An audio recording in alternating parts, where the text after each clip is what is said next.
అసలు గోదావరి బనకచెర్ల లింక్ అంటే ఏంటి, ఎందుకు మనం వ్యతిరేకిస్తున్నాం అన్న విషయం గురించి మాట్లాడుకుందాం.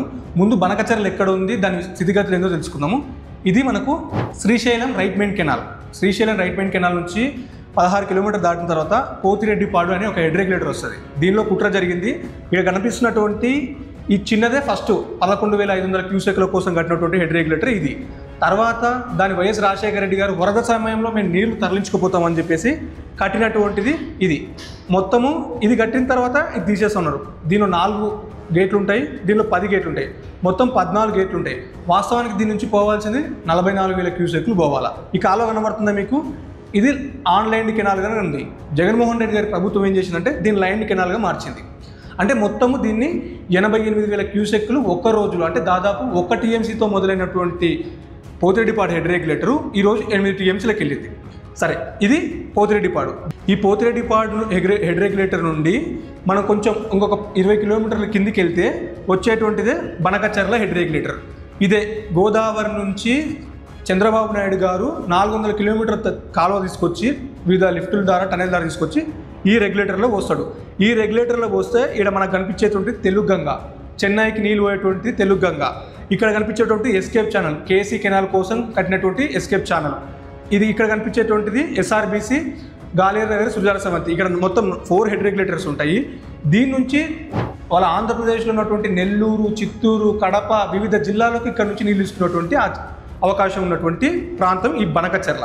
ఎందుకు తెలంగాణ వ్యతిరేకిస్తుంది మరి ఈ ప్రాజెక్ట్ని? మన మిగులు జలాలు తీసుకుపోతున్నారంటే కాదు, మిగులు జలాల కోసం కాదు ఇది తీసుకుపోయేది, మన కృష్ణా జలాలను దోసుకుపోయేటువంటి ప్రాజెక్ట్ అది. ఇది గోదావరి నీటి కంటే కృష్ణా నీటిని కబలించే యత్నము. పోలవరం రైట్ మెయిన్ కెనాల్ నుంచి మనకు విజయవాడలో ఉన్నటువంటి ప్రకాశం బ్యారేజీకి పోసిన తర్వాత వివిధ స్టేజ్ల లిఫ్టుల ద్వారా మనకి ఇక్కడ కనిపించేటువంటి నాగార్జున సాగర్ కుడి కాలువలో దీన్ని వేస్తారు.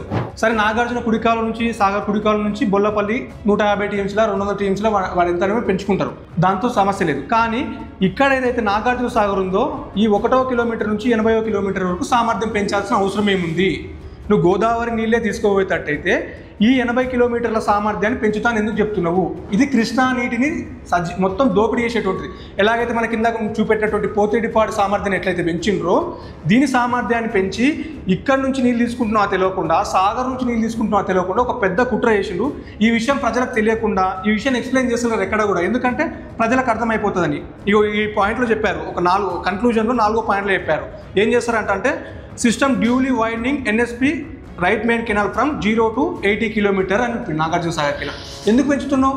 నువ్వు గోదావరి నీళ్ళు తీసుకుపోతాడు అయితే ఎందుకు ఇక్కడ నుంచి ఎక్సెస్ వాటర్ ఉన్నప్పుడు నేను నాగార్జున సాగర్ నుంచి నీళ్ళు తీసుకుంటా అంటున్నావు? ఒకసారి కాలువ తవ్వినటువంటి కాలువ నువ్వు వెడితి చేస్తే ఏముంది, అది వరద కాలువనా? కాలువ తవ్వినావు కాబట్టి దానిలో లో లెవెల్లో నీళ్ళు ఉన్నా కానీ సాగర్లో నీళ్ళు తీసుకునే అవకాశం ఉంటుంది. ఇది సాగర్ నుండి నీళ్ళు తీసుకోవడం పెద్ద కుట్ర ఇది ఒకటి.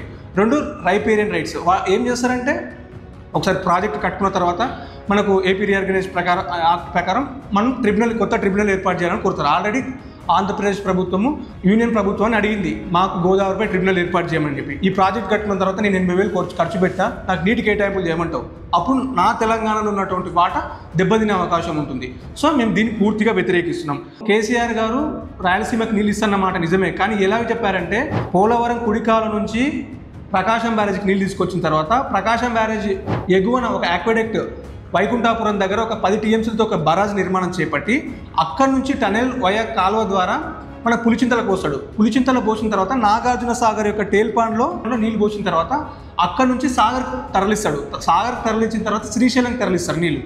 సో అలా తరలించడంతో ఏమవుతుందంటే మనకు నల్గొండ జిల్లా ఆయకట్టు వస్తుంది, ఖమ్మం జిల్లా ఆయకట్టు వస్తుంది, పాలమూరు రంగారెడ్డి 12 లక్షల ఎకరాలకు వస్తుంది, డిండి 4 లక్షల ఎకరాలకు వస్తుంది, కల్వకుర్తి 4 లక్షల ఎకరాలకు నీళ్ళు వస్తుంది. సో ఈ విధంగా 2 రాష్ట్రాలు వాడుకుందామని చెప్పేసి కేసీఆర్ గారు ఈ ప్రణాళిక చేపట్టిండ్రు. ఆంధ్రప్రదేశ్ ప్రభుత్వం మా భూభాగంలో తీసుకుపోతా అని చెప్పేసి గోదావరి బనకచెర్ల చేసుకుంటే కేసీఆర్ గారు ఆ రోజే వద్దు, మేము దీన్ని అంగీకరించలేదని చెప్పిండ్రు. దీన్ని ప్రచారం చేస్తున్నారు. నీకు చిత్తశుద్ధి ఉంటే చంద్రబాబు నాయుడు 2 కళ్ళు అంటున్నావు కదా, ఈ ప్లాన్ ప్రిపేర్ చేయి, ఈ ప్లాన్ ప్రకారం నువ్వు మాకు ఇవ్వాల్సినటువంటి పోలవరం రైట్ మెయిన్ కెనాల్ ద్వారా 80 టీఎంసీలు మళ్లించినావు, దాంట్లో మా భాగం 45 టీఎంసీలు పాలమూరు రంగారెడ్డికి పెడితేనే నువ్వు 100 లేఖలు రాసినావు ఆ ప్రాజెక్ట్ నీటి కేటాయింపు జరిగేది. ఈరోజు 2 రాష్ట్రాలకు న్యాయం జరుగుతుందని చెప్పేసి ఒక అబద్ధ ప్రచారం చేస్తున్నారు. సో ఈ కారణాలు ప్రధానమైనటువంటి ఈ 3 కారణాలతోనే, 1 వాళ్ళకి నీటి కేటాయింపులు జరుగుతాయి, 2 కృష్ణా నీటిని దోచుకున్నటువంటి ప్రాజెక్టు, 3 ఇది ఏపీ రీఆర్గనైజేషన్ యాక్ట్కు వ్యతిరేకం. ఎందుకంటే అపెక్స్ కౌన్సిల్లో ఎటువంటి నిర్ణయం తీసుకోలేదు, ఇంటర్ స్టేట్ అగ్రిమెంట్ కూడా జరగలేదు కాబట్టి ఈ ప్రాజెక్టు మనం పూర్తిగా వ్యతిరేకిస్తున్నాం. మా వాటా గోదావరిలో మిగులు జలాల వాటా తేలిన తర్వాత ఈ ప్రాజెక్టు మీరు కట్టుకున్నా మాకు ఎటువంటి అభ్యంతరం లేదు. ప్రధానంగా వ్యతిరేకించడానికి ఇదే కారణం.